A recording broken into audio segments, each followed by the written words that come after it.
Welcome to This Explainer. Today, we're diving straight into a profound story from ancient texts, one that actually holds a giant mirror up to modern psychology. It's a deep, reflective journey into the exact mechanics of the human mind. So stay with me for this full story because these are lessons we can absolutely incorporate into the real world to understand life just a little bit better.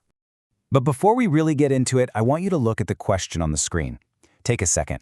Look past your job title, your social standing, or how people see you. And ask yourself this incredibly vital, maybe even slightly uncomfortable question about your internal mental state.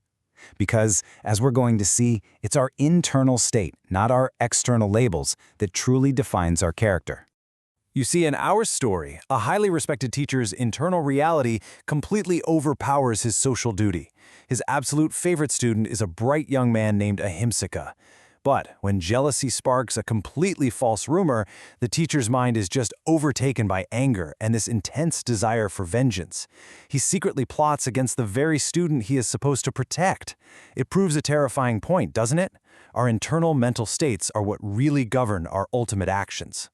To the outside world, society saw a respected teacher and an obedient student. But right beneath the surface, there was a hidden, turbulent reality. You have a teacher entirely consumed by vengeance and a student blinded by unquestioning trust.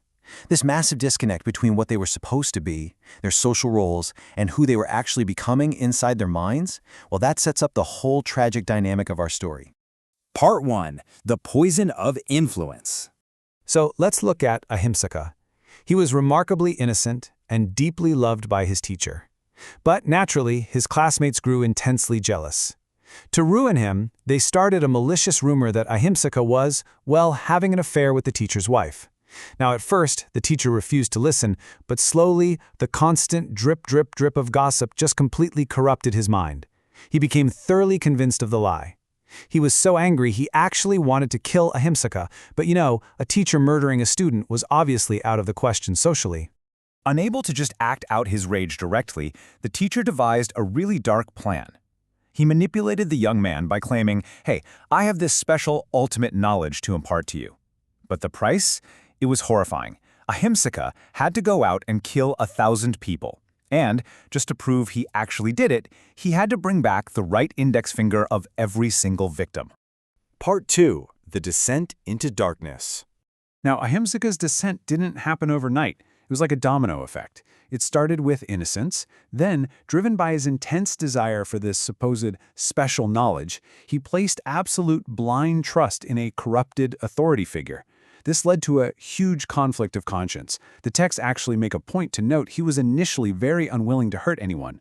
But ultimately, that misplaced trust totally overpowered his internal compass, leading to a complete habituation to violence. And through this morbid habit of violence, his original identity was just completely erased. Soon, he had collected so many index fingers he actually lost count. So he started stringing them around his neck. He was no longer Ahimsaka. Because of this terrifying practice, he became known entirely as Angulimala, which literally translates to garland of fingers. To put this into perspective, the sheer scale of his lost humanity was horrifying. 999 fingers hung around his neck. It was a literal, physical weight of his delusion as he eagerly and desperately hunted for his final victim to complete this twisted task. Meanwhile, the king had actually sent out a warrant for his capture. Hearing this, Angulimala's mother rushed out into the dangerous forest to warn him. But she had no idea that by doing so, she was walking directly into the path of a completely corrupted mind. She was about to become his 1,000th and final victim. Part 3. The Art of Stopping. Realizing what was about to unfold, the Buddhists stepped in to prevent this ultimate tragedy. And here's where the visual is so striking. You have a frantic, desperate Angulimala, dagger drawn high, running at top speed after the Buddha. Yet, no matter how fast he ran, he could not catch up to the Buddha, who was just peacefully, calmly walking. It's a perfect metaphor, really, for the exhausting treadmill of a mind trapped in delusion, completely unable to reach the peace that's right in front of it. Exhausted and completely bewildered, Angulimala yells for the Buddha to stop, and the Buddha replies with this incredible paradox. He says, "Angulimala, I've already stopped. It is you who have not stopped." I just want you to pause for a second and really think about that. What does it actually mean to stop when your physical body is moving, but your mind is the thing racing out of control. Well, the Buddha breaks it down for him. He explains that he had stopped harming living beings. He had grounded himself in universal love. It wasn't about physical running at all. It was about the internal momentum of the mind. The Buddha had thrown away his internal weapons. Angulimala, on the other hand, was still running, still being violently propelled by his uncontrolled mental state. And this, right here, is the truest definition of mindfulness. It isn't just some modern wellness buzzword. It is the intense, literal, life-saving act of stopping harmful mental momentum. Realizing he was speaking to the Buddha himself, Angulimala used this sudden, piercing clarity to drop his dagger. He broke his conditioning right then and there and asked to join the monastic order. Part 4. Overwhelming evil with good. When the king and his men finally found Angulimala in the monastery, they actually left him alone because they saw he had entirely given up his evil ways. He lived out his days under the Buddha's guidance and, eventually, realized parinibbana, ultimate peace and enlightenment. The other monks were understandably shocked. I mean, how could a mass murderer become a saint?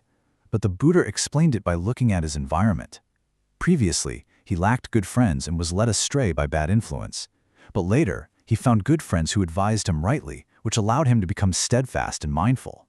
His evil deeds had literally been overwhelmed with good. The Buddha summarized this unbelievable psychological redemption with a very famous verse. He said, "He who overwhelms with good the evil that he has done lights up this world as does the moon freed from the clouds." It is such a beautifully profound metaphor.